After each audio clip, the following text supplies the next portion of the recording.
नमस्ते और बबली एक्सप्लेन्स में आपका स्वागत है। एपिसोड 9 की शुरुआत में दिखाया जाता है कि मरजान उन फाइल्स पर साइन कर चुकी होती है। ये देखते ही नाजिर और हैदर एक दूसरे की तरफ देखकर खुश हो जाते हैं। तभी आतिश सख्त आवाज में कहता है कि इतनी जल्दी खुश होने की कोई जरूरत नहीं है, क्योंकि आखिरी फैसला हमेशा उसी का होता है। वो कमाल को शिपमेंट कैंसिल करने का आदेश देता है। ये सुनते ही मरजान चौंक जाती है और उसे रोकने की कोशिश करती है, लेकिन आतिश अपने फैसले पर अड़ा रहता है। मरजान गुस्से और उलझन में पूछती है कि उसने शिपमेंट क्यों कैंसिल करवाई, जबकि इसमें उसका भी फायदा था। इस पर आतिश उससे सवाल करता है कि क्या वो जानती भी है कि उस शिपमेंट के अंदर क्या भेजा जा रहा था। वो खुलासा करता है कि मरजान के पिता उसके पीछे पीछे गैरकानूनी हथियारों की डील कर रहे थे। यह सुनकर मरजान पूरी तरह हैरान रह जाती है। वो इसे बकवास कहती है और सीधे अपने पिता से सवाल करती है। नाजिर बात संभालने की कोशिश करता है और कहता है कि जरूर कोई गलतफहमी हुई है, लेकिन आतिश साफ कह देता है कि सच्चाई उससे नहीं बल्कि नाजिर और हैदर से पूछी जाए, क्योंकि वही दोनों गलत इंसान हैं। हैदर खुद को बेगुनाह बताता है और कहता है कि उसे फंसाने की कोशिश की जा रही है। दूसरी तरफ घर में आतिश की मां गुस्से में मरजान को खूनी बेटी कह देती हैं। यह सुनकर मरजान की मां भड़क जाती हैं और उसे ऐसा कहने से मना करती हैं। दोनों औरतों के बीच तीखी बहस हो जाती है। मरजान की मां साफ कहती हैं कि उसके बेटे की मौत उसके अपने कर्मों की सजा थी और यही इंसाफ है। इधर अकेले में मरजान आतिश से सवाल करती है कि क्या उसने शिपमेंट कैंसिल करवाने के लिए झूठ बोला था। जवाब में आतिश उसे गैरकानूनी हथियारों की तस्वीरें दिखाता है और कहता है कि वो कभी झूठ नहीं बोलता।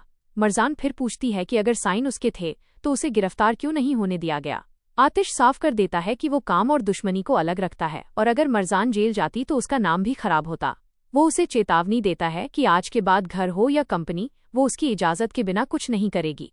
मरजान गुस्से और टूटे हुए आत्मसम्मान के साथ ताना मारती है कि क्या अब वो उसे फिर से कमरे में बंद कर देगा।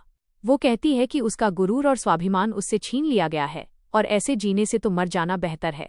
यह कहकर वो गुस्से में वहां से चली जाती है। इसी बीच हैदर शाहीन को कॉल करता है, लेकिन शाहीन फोन नहीं उठाता। तभी मरजान वहां पहुंच जाती है। हैदर उससे भरोसा करने की गुहार लगाता है और कहता है कि शाहीन ने उसे फंसाया है। मरजान उसे याद दिलाती है कि उसने पहले ही चेतावनी दी थी कि इस सब में नाजिर शामिल है। हैदर दावा करता है कि शाहीन ने नाजिर और उसे दोनों को फंसाया है और इसमें आतिश भी शामिल है। मरजान हैरान हो जाती है कि आतिश ऐसा क्यों करेगा। इसके बाद तीनों मिलकर आगे की रणनीति पर बात करते हैं। आतिश साफ कह देता है कि उसे अब कंपनी में नाजिर नहीं चाहिए। वो असली को सारे डॉक्यूमेंट्स चेक करने का जिम्मा देता है ताकि कोई कमजोर कड़ी मिल सके। असली डॉक्यूमेंट्स देखते हुए ये जान जाती है कि उस एग्रीमेंट पर मरजान के साइन हैं। ये देखकर वो भड़क जाती है और कहती है कि हैदर हो या मरजान, उसे फर्क नहीं पड़ता, किसी न किसी को जेल जाना ही चाहिए था। आतिश असली को याद दिलाता है कि उसने खुद बताया था कि मरजान ने उसे जहर नहीं दिया, लेकिन असली ये मानने को तैयार नहीं होती। इसी दौरान आतिश से पूछा जाता है कि हथियारों का क्या हुआ, जिस पर वो कहता है कि सब संभाल लिया गया है और अब चिंता की कोई बात नहीं है। बाहर नाजिर मरजान से मिलता है और कहता है कि ये सब शाहीन का सेटअप था। वो प्रोजेक्ट को लेकर उससे डिस्कशन करना चाहता है और उसे घर छोड़ने की पेशकश करता है। मरजान उसकी गाड़ी में बैठ जाती है। दूर से आतिश ये सब देख लेता है और गुस्से में उनके पीछे निकल पड़ता है। सिग्नल पर दोनों की गाड़ियां आमने सामने रुकती हैं। गुस्से से भरी निगाहें टकराती हैं और सड़क पर दोनों के बीच खतरनाक रेस शुरू हो जाती है। आतिश पहले घर पहुंच जाता है। अंदर असली उससे पूछती है कि क्या हुआ, लेकिन वो उसे अंदर चलने को कहता है। तभी नाजिर और मरजान भी पहुंच जाते हैं। उन्हें आपस में बात करते देखकर आतिश का गुस्सा फूट पड़ता है। वो नाजिर का कॉलर पकड़ लेता है और साफ चेतावनी देता है कि वो उसकी बीवी के साथ काम नहीं करेगा। हालात बिगड़ते देखकर मरजान बीच में आती है और नाजिर वहां से चला जाता है। आतिश मरजान का हाथ पकड़कर उसे झिड़कता है और कहता है कि वो इंसान उसके आसपास नहीं दिखना चाहिए। मरजान साफ मना कर देती है कि वो उसकी बात नहीं मानेगी। बहस बढ़ती है और आतिश कह देता है कि एक दिन उनकी शादी टूट जाएगी और मरजान इस घर से चली जाएगी। मरजान जवाब देती है कि वो अपनी वजह से किसी से रिश्ता नहीं तोड़ेगी। आतिश तैश में कहता है कि वो जब चाहे उसे अपनी बीवी बनाकर रख सकता है। मरजान का हाथ पकड़कर आतिश उसे जबरदस्ती अंदर ले जाता है। तभी मुजिम पीछे से मरजान को पकड़ लेती है और ताने मारते हुए कहती है कि वो अपने पति को बेवकूफ़ बनाकर घर से भाग जाती है।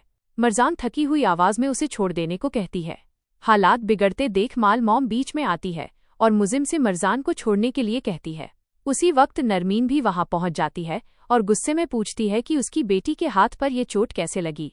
मुजिम ये कहकर हंगामा खड़ा कर देती है कि मरजान को उसके किए की सजा मिलनी ही चाहिए। तभी आतिश सामने आता है और साफ कह देता है कि मरजान ने असली को जहर नहीं दिया। मुजिम पलटकर सवाल करती है कि अगर मरजान ने नहीं किया तो फिर किसने किया। मरजान सबको चुप रहने के लिए कहती है और बात यहीं खत्म करने को बोलती है। नरमीन दर्द भरे शब्दों में कहती है कि अब मुजिम को भी बच्चे को खोने का दर्द समझ आ गया होगा। मुजिम पलटकर इल्जाम लगाती है कि ये सब नरमीन की वजह से हुआ है। बात इतनी बढ़ जाती है कि दोनों औरतें एक दूसरे पर हाथ उठा देती हैं। हालात बेकाबू होते देख आतिश अपनी मां को शांत होने के लिए कहता है और सारा कंट्रोल अपने हाथ में ले लेता है। मुजिम उसे एग्रीमेंट की याद दिलाती है, लेकिन आतिश गुस्से में कहता है कि वो सिर्फ आतिश नहीं बल्कि करंद है और उनकी बेटी का पति भी। वो साफ कर देता है कि उसकी कोई लिमिट नहीं है और हैदर सिर्फ 187 दिनों के लिए वहां रहेगा। सब लोग वहां से चले जाते हैं। मरजान आतिश के पीछे जाती है, लेकिन असली उसे रोक लेती है और चेतावनी देती है कि वो आतिश को बेवकूफ बना सकती है, उसे नहीं। यह सब अभी खत्म नहीं हुआ है, यह बात वो साफ कर देती है। मरजान वहां से चली जाती है। असली परेशान होकर कहती है कि उसने तो सब झूठ बोला था, अब आतिश के कहने पर वो क्या बोलेगी। तभी अरजान दौड़ती हुई आती है और गलती से आतिश से टकरा जाती है। वह उससे गुजारिश करती है कि अब उसकी मां को और तकलीफ न दी जाए। आतिश उसे याद दिलाता है कि उसे सजा इसलिए मिली थी क्योंकि सब इल्जाम उसी पर डाल दिए गए थे। अरजान सवाल करती है कि अगर उसने सच बताया था तो किसी ने उस पर भरोसा क्यों नहीं किया। आतिश फिर से मरजान का हाथ पकड़ता है और उसे उस कमरे में ले जाता है जहां असली और उसकी मां बातें कर रही होती हैं। वहां असली ये कहती है कि उसे लगा था मरजान ने उसकी चाय में जहर मिलाया है क्योंकि वो किचन में मौजूद थी। वो ये भी कह देती है कि फर्क नहीं पड़ता किसने किया, सब खूनी ही हैं। शिपमेंट कैंसिल होने का इल्जाम भी वो मरजान पर डाल देती है। आतिश मरजान को ऊपर कमरे में ले जाकर उसकी चोट पर दवा लगाता है और पट्टी बदलने में उसकी मदद करता है। पीछे से मुजिम ये सब देख लेती है और हैरान रह जाती है। तभी मरजान के पास नाजिर का कॉल आ जाता है और वो कमरे से बाहर चली जाती है। कमाल मरजान के पास आकर पूरे परिवार की तरफ से माफी मांगता है और कहता है कि उसकी कोई गलती नहीं थी। मरजान नाजिर को कॉल करके बताती है कि आतिश ने उसे, नाजिर और उसके पिता तीनों को बचाया है। नाजिर उल्टा कहता है कि आतिश ने यह सब खुद को बचाने के लिए किया है ताकि कंपनी पर उसका राज बना रहे। आतिश असली से फिर सवाल करता है कि क्या वो अब सच बोलेगी। असली अपनी बात बदलने की कोशिश करती है, लेकिन आतिश उसे साफ चेतावनी देता है कि वो उसे बेवकूफ नहीं बना सकती। तभी मुजिम वहां आ जाती है। उसी दौरान ऑफिस से जुड़े कुछ कागजों पर बात होती है जिन्हें मरजान बाहर खड़े होकर सुनने की कोशिश करती है। आतिश उसे पकड़ लेता है और कहता है कि जरूरी बातें वो सामने से बताएगा। मरजान टूटे हुए अंदाज में कहती है कि उसने सोचा था आतिश के अंदर थोड़ी इंसानियत बाकी है, लेकिन उसने ये गलत फहमी भी दूर कर दी। वो इल्जाम लगाती है कि आतिश ने ये सब उसे रास्ते से हटाने के लिए किया ताकि कंपनी पर अकेले राज कर सके। आतिश चाय की तरफ देखकर सोचने लगता है कि क्या यह चाय मरजान ने उसके लिए बनाई है। इधर फरजान नाजिर को कॉल करके कहती है कि उसने गलती कर दी है और अब वो उसे सुधारना चाहती है। मरजान को बताया जाता है कि अब फरजान और नाजिर दोनों उसके खिलाफ मिलकर काम करेंगे। आतिश गुस्से में चाय का कप दीवार पर फेंक देता है और मरजान को याद दिलाता है कि उसने उसके पिता के साथ कॉन्ट्रैक्ट साइन किया है। वो उसे उसकी औकात याद दिलाते हुए कहता है कि वो सिर्फ उसकी कंपनी की एक आर्किटेक्ट है, मालिक बनने की कोशिश न करे। गुस्से में वो दरवाज़ा उसके मुंह पर बंद कर देता है। बाद में असली बाहर जाने की बात करती है, लेकिन काम की वजह से प्लान कैंसिल हो जाता है।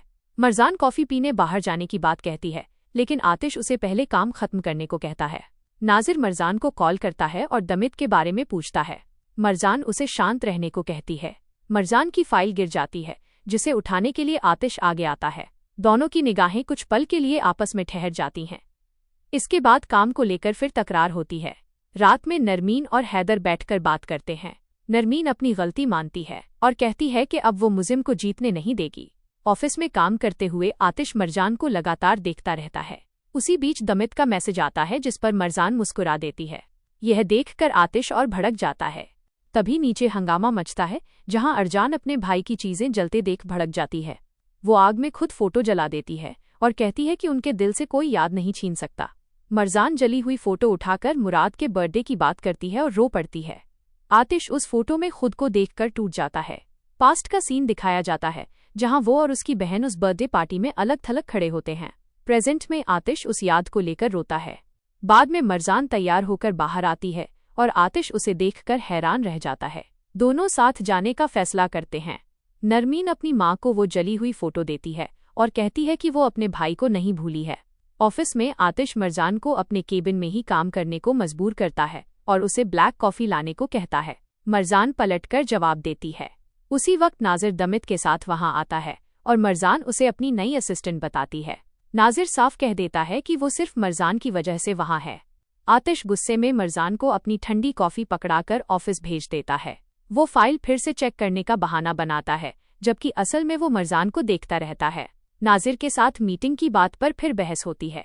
शाम को घर पर मेहमान आने की बात होती है और दरवाजे पर नाजिर और दमित आ जाते हैं। पूरी फैमिली ये देखकर हैरान रह जाती है। ये सब असली और उसकी माँ का प्लान होता है। आतिश और नाजिर की बहस होने लगती है। नज़ीर मरजान से हाथ मिलाने लगता है, पर आतिश उसे अपनी साइड खींच लेता है और फिर वो डाइनिंग टेबल पर पड़ी सभी डिशेस फेंक देता है और नज़ीर और उसकी भें को घर से निकाल देता है। फिर मरजान आतिश से झगड़ा करती है। आतिश उसे बोलता है कि तुमने बुलाया उसे यहाँ, तो वो बोलती है नहीं, मैंने नहीं बुलाया। और फिर वो कहता है तुम मेरी बीवी हो और सिर्फ मेरी हो, मेरे अलावा तुमने कोई भी हाथ तक नहीं लगा सकता, समझ आया, और वहां से चला जाता है। फिर आतिश अपनी माँ से झगड़ा करता है और उन्हें कहता है मुझे मजबूर मत करो कि मैं कोई गलत फैसला करूं, वो आदमी मुझे इस घर में दिखना नहीं चाहिए। फिर मरजान बाहर जाकर नज़ीर और उसकी भें से माफ़ी मांगती है और नज़ीर मरजान का हाथ पकड़ लेता है और आतिश उसे देख लेता है। आतिश को बहुत गुस्सा आता है, पर कमाल उसे रोक लेता है। फिर मरजान आतिश को बोलती है रूम में आओ, मुझे तुमसे बात करनी है। वो बोलता है मुझे नहीं करनी। फिर वो बोलती है अभी आओ। कमाल आतिश के पास आता है और कहता है भाई आज तो आप काम से गए। आतिश स्माइल करने लगता है, पर आतिश रूम में नहीं जाता। वो कमाल के साथ बॉक्सिंग करता है और फिर कुछ टाइम बैठकर बातें करता है और फिर स्विमिंग। और दूसरी ओर मरजान आतिश का रूम में वेट कर रही होती है। जैसे आतिश रूम में आता है वो मरजान को कहता है तुम सोई क्यों नहीं। वो कहती है मुझे बात करनी है तुमसे, पर आतिश कहता है मुझे तुमसे कोई बात नहीं करनी और सो जाता है। नेक्स्ट मॉर्निंग दोनों एक दूसरे को देखते हैं और फिर मरजान तैयार होकर कहीं जा रही होती है। वहीं पर आतिश आ जाता है और वो उसे रोक लेता है और फिर एंट्री होती है नज़ीर की। वो मरजान के लिए डेजर्ट लेकर आता है, पर आतिश उसे रोक लेता है और मरजान का हाथ पकड़कर उसे कार में बिठा लेता है। ये सब दूर से असली भी देख रही होती हैं और उसे बहुत गुस्सा आता है और यही एपिसोड खत्म होता है। अब देखते हैं आगे क्या होता है।